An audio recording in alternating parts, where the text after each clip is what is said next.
Dikejar Cinta Murid Somplak, episode 20, Pak Min Sayang, karya Via Raya.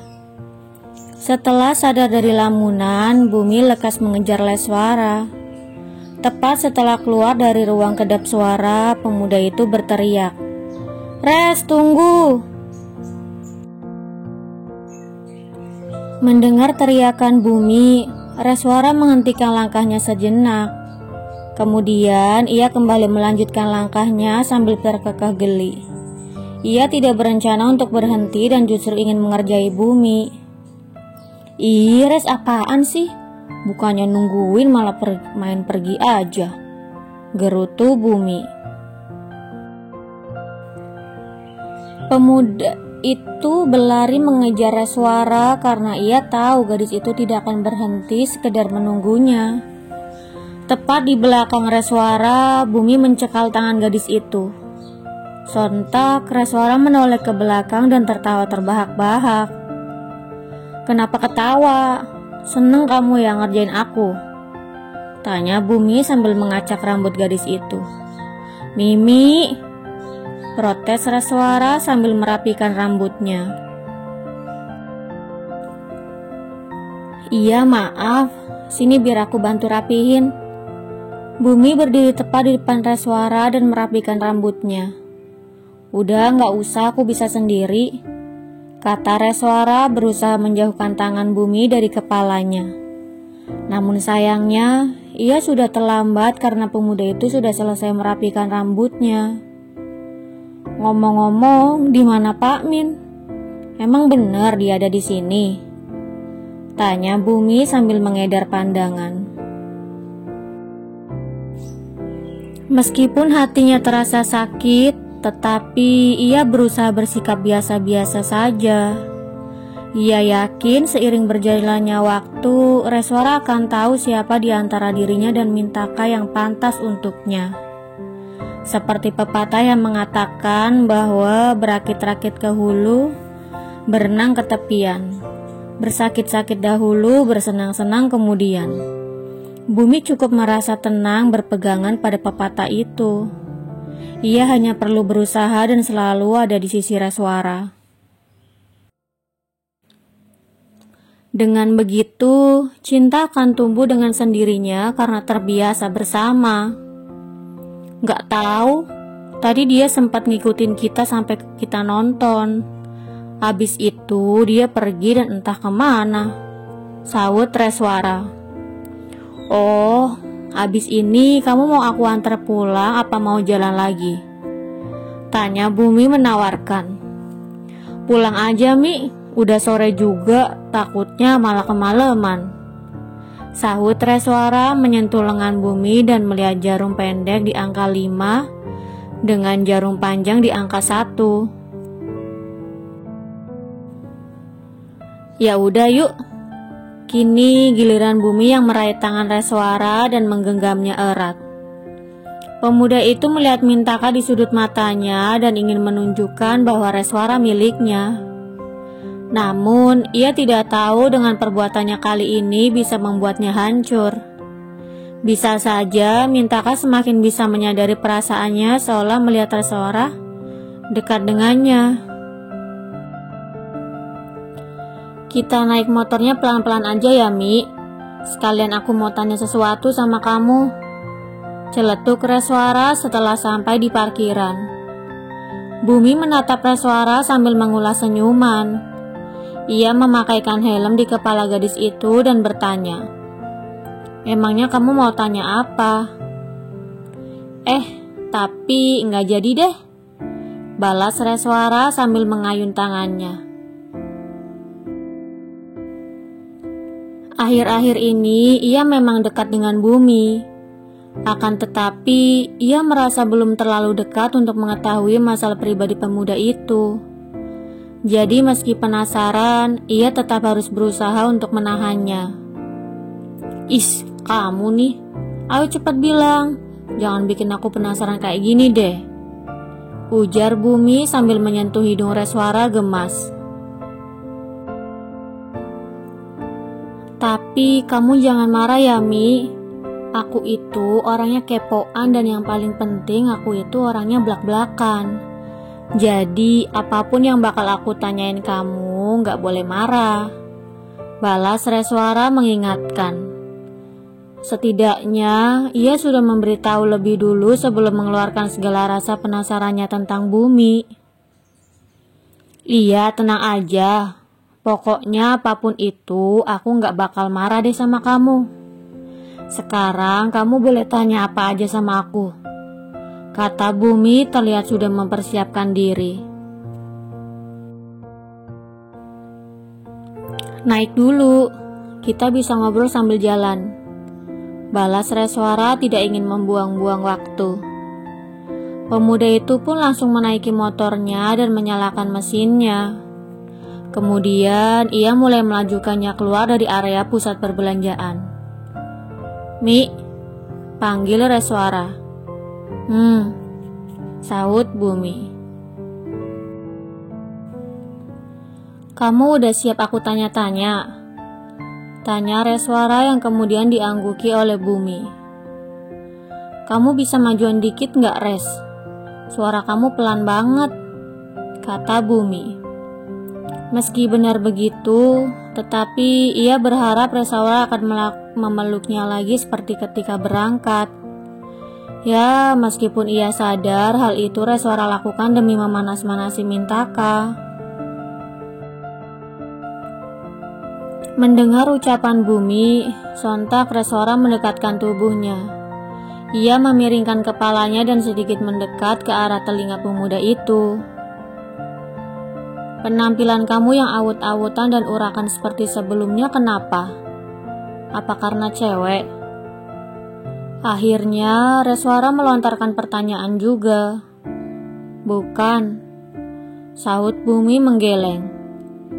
Terus kenapa? Apa karena kamu gak suka sama Pak Min makanya kamu begitu? Tanya Reswara lagi. Hari pertama masuk sekolah dan terlambat, Reswara terlambat bersama Bumi. Selain itu, Bumi juga mengajaknya bersekongkol agar Mintaka dikeluarkan dari sekolah. Terlihat sekali bahwa pemuda itu sangat tidak menyukai Mintaka. Bukan juga. Bumi kembali menggeleng membuat Reswara semakin bingung. Apa masalah keluarga? Tanya Reswara ragu. Setelah pertanyaan itu Reswara lontarkan, Bumi tidak membuka mulutnya sama sekali. Pemuda itu diam 1000 bahasa membuat gadis itu langsung bisa menebaknya. Maaf, gak seharusnya aku tanya masalah itu. Lirih Reswara sambil menjauhkan tubuhnya. Merasakan tubuh Reswara yang menjauh membuat Bumi merasa kosong. Gak apa-apa, Res. Pemuda itu menarik tangan Reswara dan menggenggamnya. Aku kayak gitu sebelumnya karena masalah keluarga. Imbuhnya membenarkan. Reswara terlihat kebingungan. Ia tidak tahu harus berkata apa. Tidak seharusnya ia bertanya perihal alasan Bumi menjadi pemuda yang awut-awutan dan urakan. Kini ia sendiri yang terkena batunya. Gak apa-apa kalau kamu gak mau cerita, Mi. Aku benar-benar minta maaf. Gak seharusnya aku banyak tanya sama kamu. Ujar Reswara salah tingkah. Sebenarnya aku juga anak pindahan, Res. Cuman bedanya aku pindah waktu semester awal kelas 1. Balas Bumi mulai bercerita. Serius? Terkejut Reswara. Iya, Res. Alasan aku pindah dan menjadi Bumi yang jauh dari kata baik adalah... Awalnya, kehidupan keluarga Bumi baik-baik saja sebelum ibunya ketahuan berselingkuh. Setelah sang ayah mengetahui perselingkuhan ibunya, sang ayah menceraikannya. Kemudian mereka memperebutkan Bumi. Selain itu, mereka memaksakan kehendak mereka masing-masing. Sang ayah ingin Bumi meneruskan keahlian keluarganya, yaitu mengobati orang sakit atau menjadi dokter. Sedangkan sang ibu ingin Bumi meneruskan bisnisnya. Mereka tidak pernah menanyakan apa yang sebenarnya Bumi inginkan. Hingga pada akhirnya, Bumi memilih untuk pindah ke desa. Meskipun demikian, ia tetap tidak bisa lepas dari pantauan kedua orang tuanya. Pemuda itu cukup terkekang meskipun sudah hidup jauh dari kedua orang tuanya. Namun setelah melihat Reswara yang belak-belakan dan seolah tidak memiliki beban, apapun membuat Bumi mulai tertarik. Entah sekedar tertarik atau benar-benar tertarik karena ia menginginkannya. Ia berusaha menelah hatinya sedalam mungkin. Bukankah waktu itu kamu bilang dari kota Heaven? Tanya Bumi ingat di hari Reswara memperkenalkan diri di depan kelas. Iya, sahut Reswara mengangguk. Kamu tahu Rumah Sakit Internasional Heaven? Tanya Bumi lagi. Tahu banget dong, Mi. Rumah sakit itu salah satu rumah sakit terbaik di kota Heaven. Tiba-tiba Reswara terdiam dan melanjutkan kata-katanya dengan terkejut. Jadi kamu dari kota Heaven juga dan rumah sakit itu milik keluarga papa kamu? Imbuh Reswara terkejut.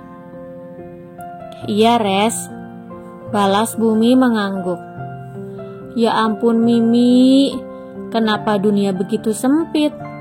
Tapi Mi, aku senang ternyata kita berasal dari kota yang sama, kata Reswara antusias. Ia pikir ia satu-satunya siswi pindahan dari kota yang cukup jauh. Bahkan perjalanan dari kotanya ke kota tempat ia tinggal sekarang membutuhkan waktu sekitar 6 jam. Namun kenyataannya, ada Bumi yang juga anak pindahan dan dari kota yang sama dengannya. Apa semenyenangkan itu?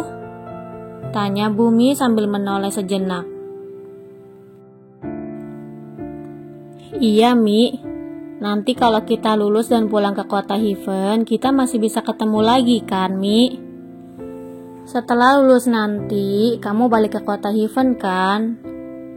Gadis itu jauh lebih bersemangat dari sebelumnya. Terlihat seperti gadis polos yang tidak tahu apa-apa. Sambil menghela nafas berat, Bumi menjawab. Kamu pengennya gimana? Aku balik ke kota Heaven atau enggak? Balik dong Mi, di sana aku nggak punya teman. Kalau kamu pulang juga kan aku jadi ada teman.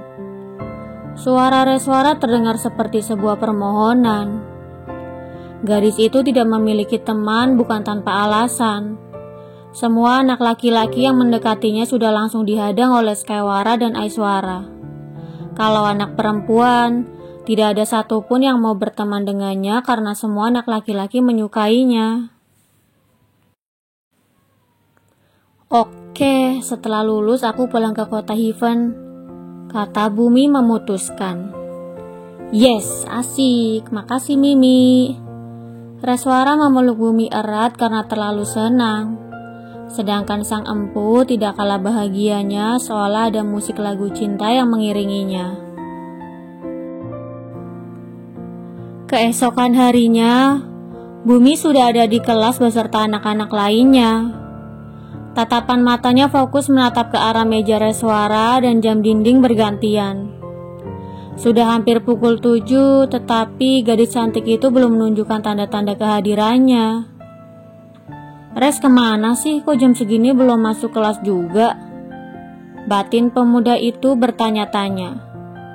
Kalau tahu gadis itu akan terlambat, ia akan menunggu di depan gerbang agar bisa terlambat bersama. Tapi Res pasti masuk kan? Dia nggak kenapa-napa kan? Bumi mendesah pelan mengkhawatirkan Reswara. Ia takut gadis itu sakit dan tidak masuk sekolah. Sementara Bumi sedang kalut memikirkan Reswara, Gadis itu justru baru melangkah menuju pintu gerbang. Ya, gadis itu sengaja terlambat karena ingin berinteraksi lebih lama dengan Mintaka. "Pagi calon mempelai," sapa Reswara tersenyum sambil mengedip-ngedipkan matanya. "Kamu langsung masuk saja," kata Mintaka. Pria itu malas meladeni Reswara yang pasti akan membuatnya kesal. Jadi sebelum hal itu terjadi, ia harus menghindar.